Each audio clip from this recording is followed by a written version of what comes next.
1 in 4 of the world's school-age children, nearly 500 million, live in countries affected by ongoing emergencies. In 2017 alone, a whopping 75 million children and youth had their education disrupted, received poor quality education, or dropped out of school altogether. Conflict alone is one of the biggest barriers to education, keeping more than 25 million children out of school during 2016 and 2017. The COVID-19 pandemic came in to disrupt educational programs and set gains made in disarray. At the peak of COVID-19, over 500 million students were out of reach of remote learning, that is virtual learning, etc., etc. Net 1% of students worldwide were impacted by temporary school closures, and by April 2020, that is at the peak of COVID-19, 1.2 billion young students were out of school. So COVID-19 put 1.6 billion school children, students, etc., out of school. There were thus serious challenges in educational delivery. Emergencies can disrupt a child's education for years.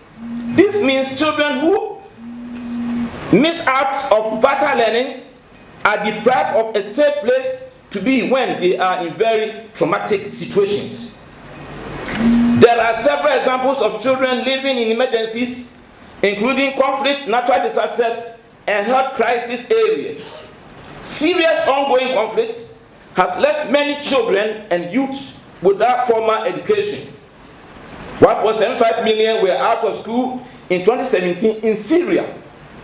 1.5 million school-age Syrian refugees children are living in neighboring countries, including Turkey, Jordan, and Lebanon, with approximately half not having access to formal education.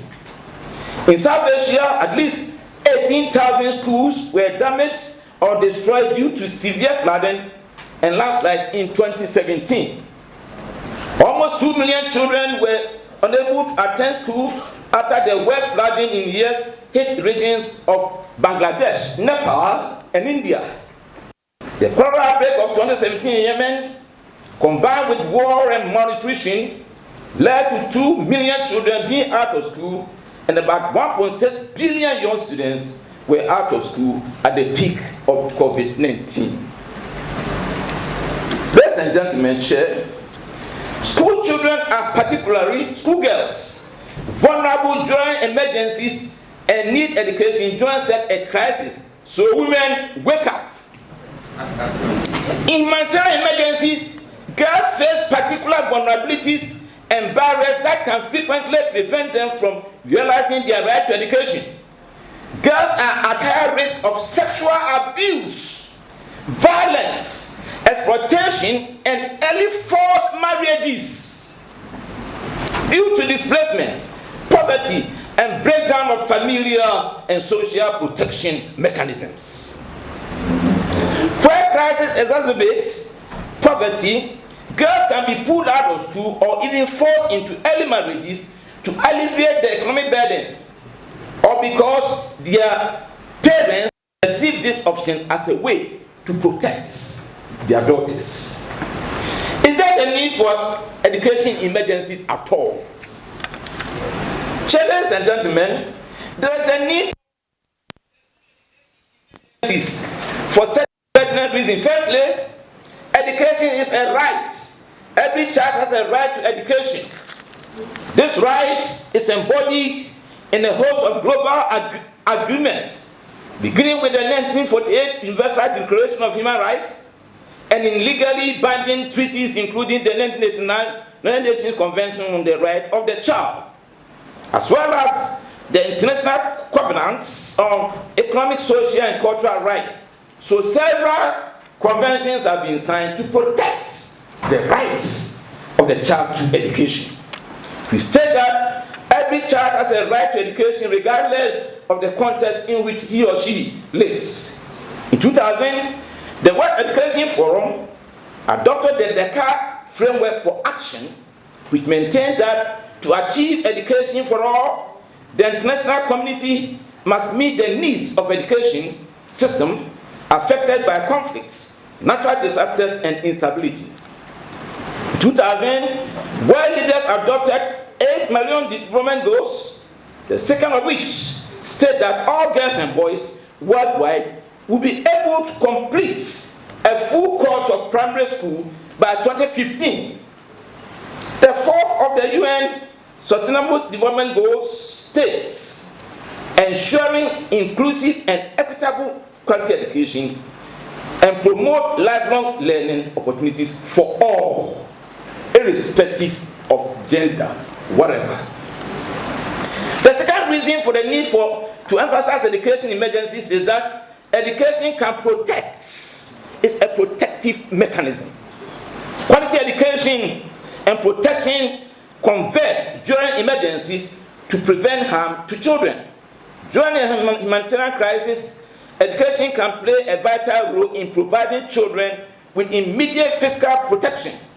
Simple messages on the dangers of landmines and health and hygiene promotion can reduce their risk of health, death, physical harm, and disease. Thirdly, education is essential to children's development. Quality education equips children with skills and knowledge, such as critical thinking, understanding, and respect for human rights, skills that empower them to play an active role in the community, both as children and as they develop into adults. When quality education continues during emergencies, it shall ensure that children's cognitive development and learning are uninterrupted, which in the long term will offer them increased access to social and economic opportunities. Finally, education can promote peace, prosperity, and stability. If education programs are well designed during emergencies, schools can provide an entry point for encouraging conflict resolution, tolerance, and respect for human rights. Education also can reduce poverty and inequality. Every year of schooling increases both men's and women's wages by an average of 9%. So educators take this model. Every year of schooling, it will increase your income.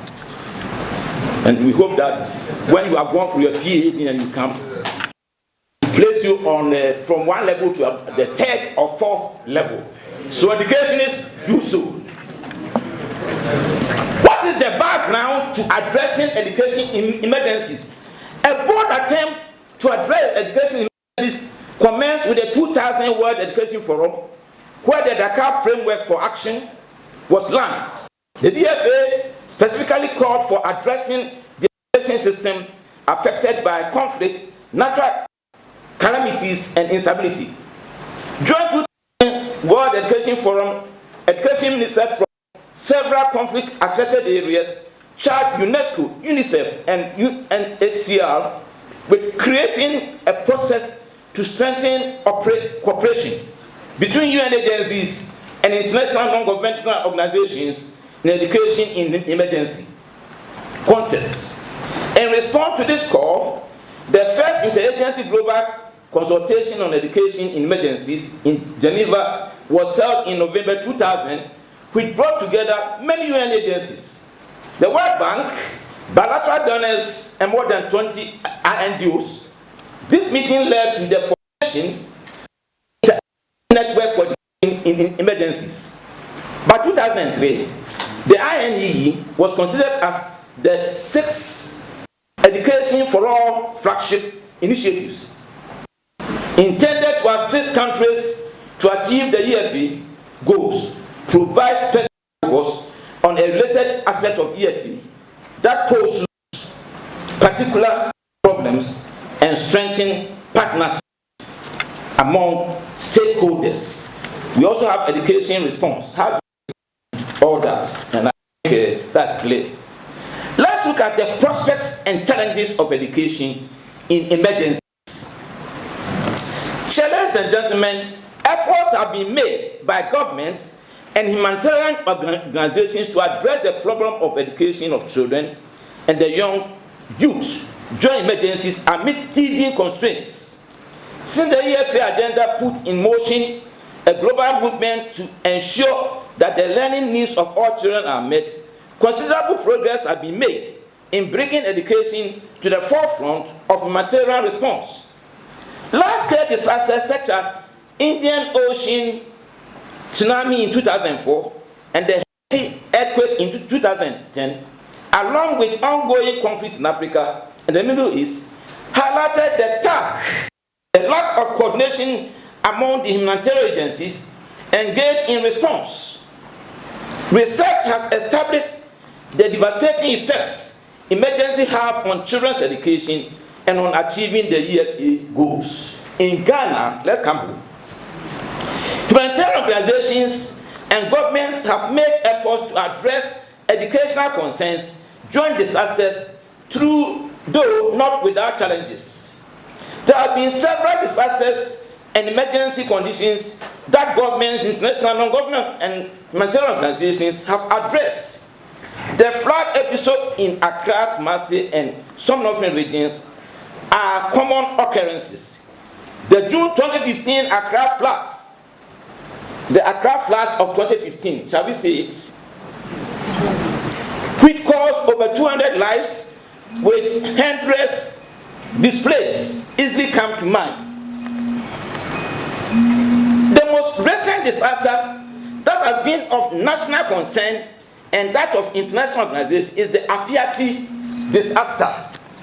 During COVID-19, most inventions, including face masks, automated washing bowls, were made. Some virtual and distance learning tools, including Zoom and Google Classroom, were used extensively for education delivery. I think you tried it, but you have a lot of challenges. So we plead that government must set aside funds to be able to pursue such a noble goal. I thought you were going to say Amen. Students learn online, some from homes where facilities such as electricity and internet were not available. Some come from home where we don't have internet access. How do you get it done? At the colleges and universities, internet problems affected the effective delivery of teaching services as well as learning. On January 20, 2022, a disaster hit the Apiati community near Bour in the western region. The community was hit by a truck carrying explosives and passing through it. There was an explosion in which 17 died, 59 were injured, and over 900 were rendered homeless.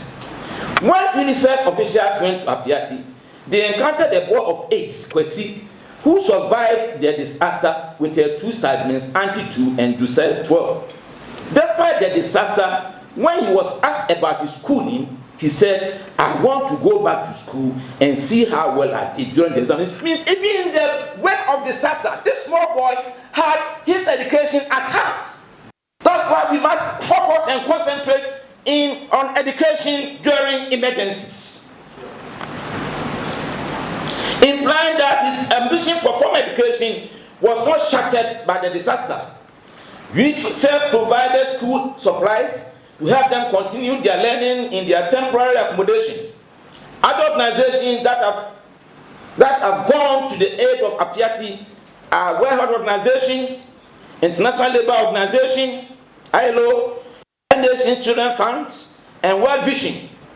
The government of Ghana has set up Apiati Development Fund to mobilize financial support for the development of the shattered community. It is so a significant portion of the fund shall be allocated to education of vulnerable children. Ladies and gentlemen, there are teething challenges in dealing with post-emergency situations. Humanitarian assistance has not been adequate during emergencies. Despite the number of children affected by the crisis, humanitarian aid and education almost halved between 2010 and 2015, leaving an annual funding shortfall of $8.5 billion. Yet in the international community also have that fund. They have the fund to go and fight Ukraine and Russia, spending billions of dollars fighting. In 2015, less than 2% of the humanitarian aid went to education. That means only 12% of children in emergencies who needed educational assistance were helped. In 2016, education in emergencies only received 48% of what it had asked for, less than average in comparison to other sectors. Ladies and gentlemen, in discussing the challenges of education in emergencies, two issues come up. The first issue is gender disparities which undermine equity and the status and conditions of service of the teacher. So gender disparities, then your conditions of a teacher, especially in developing countries. Significant gender disparities remain in crisis. Girls affected by crisis are likely to face numerous pressures. Adolescent girls, particularly, are at risk of early marriages and teenage pregnancy during violence, conflict, and financial hardship. Can you show the three girls? Have you seen it? And in one community, a teacher, a DHS teacher, impregnated 9 girls. One and my uncle and some of our own people.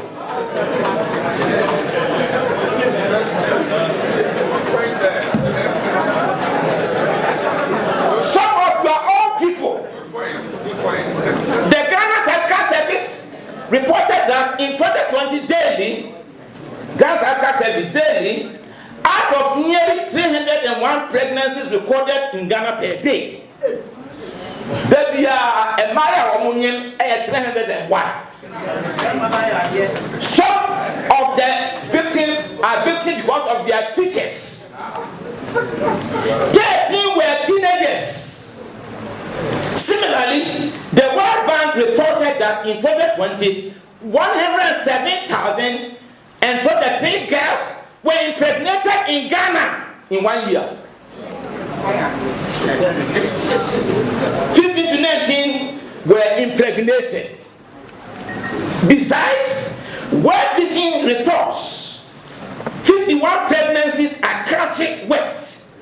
We are not talking about the location, but somewhere in Ghana. Agric West, 51 pregnancies and 9-fold rise between March and May 2020 during the peak of the COVID-19 pandemic.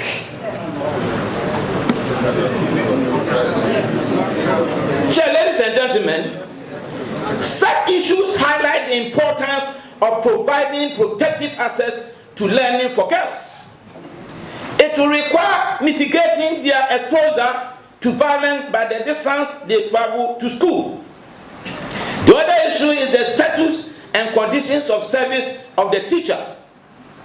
The status and conditions of service of the teacher who is at the midst of order and has to suffer adverse circumstances.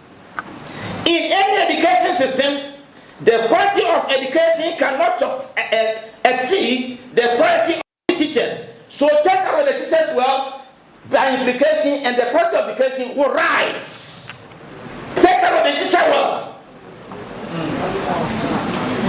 They are responsible for restoring normalcy, protecting students' well-being, enriching their cognitive development, and providing security within the schools. Unfortunately, in most developing countries, structural issues, inadequate training, poor compensation, and house and school environments all hinder teachers' capacity to deliver quality education during a crisis.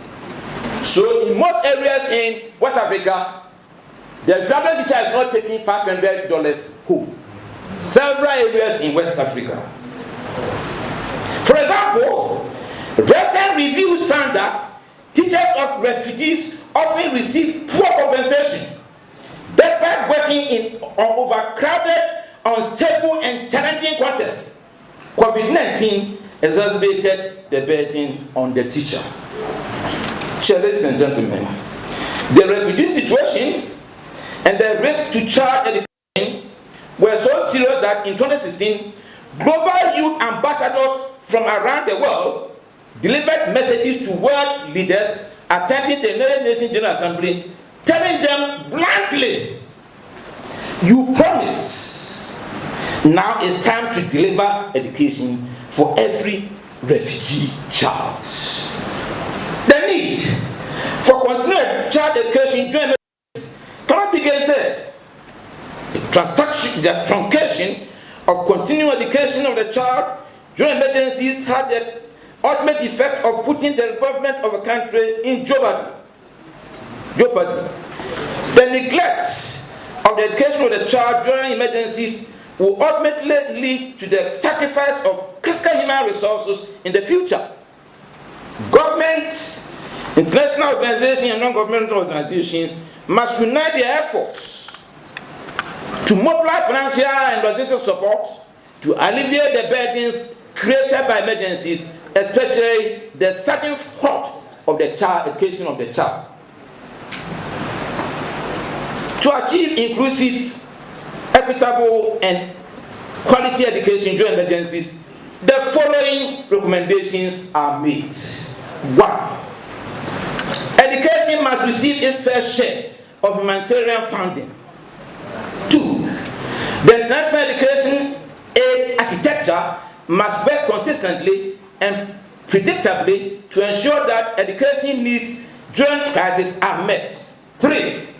Quality education can be provided in a crisis by expanding existing initiatives that are on evidence and by investing in teachers. 4. More research, data, and evidence are needed, so you must research. That's why you are here. Research, and come out with conclusions that can help inure to the quality of education in the country. 5. Education managers must prepare to respond rapidly to crisis and draw from local knowledge and expertise. 6. Governments must have the political will to allocate adequate funds to education during emergencies. 7. There must be research to recommend strategies to avert emergencies, at best reduce their frequency. And finally, the curricula of both basic and senior high schools, I think education directors are here. The curricula of both basic and senior high schools should include instruction on online learning tools to facilitate teaching and learning during emergencies, while periodic orientation programs on teaching online be organized for teachers at all levels of pre-tertiary education. Chair, ladies and gentlemen, the need for education as a tool for development cannot be gainsaid. The continuous education of the child could be disrupted by unforeseen circumstances such as natural disasters, economic downturns, health disasters, political conflict, etc., etc.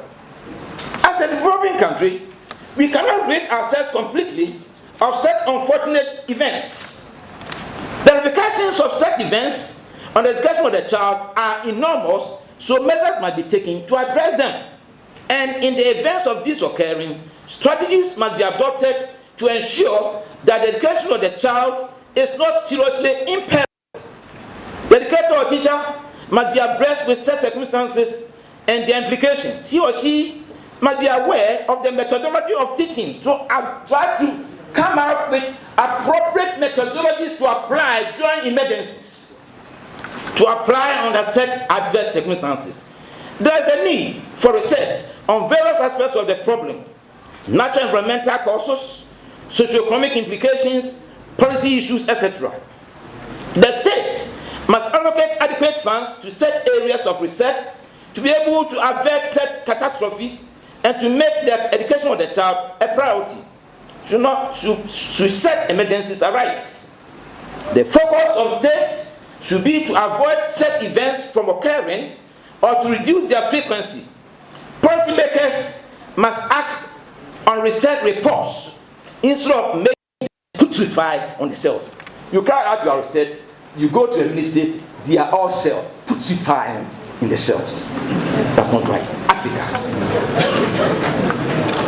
Ladies and gentlemen, chair, the educator or teacher must be in a position to advise policymakers on better strategies to ensure the continued education of the child or the student during emergencies. He could do this through research, using appropriate designs and methodologies. There must thus be the educator policy maker convergence in addressing the problem of truncation on the education of the child during such adverse circumstances, and the educator on unearthing appropriate instruction methodologies during emergencies. I thank you for the opportunity, the organizers. Ladies and gentlemen, I'm grateful to you for your rapt attention. Thank you.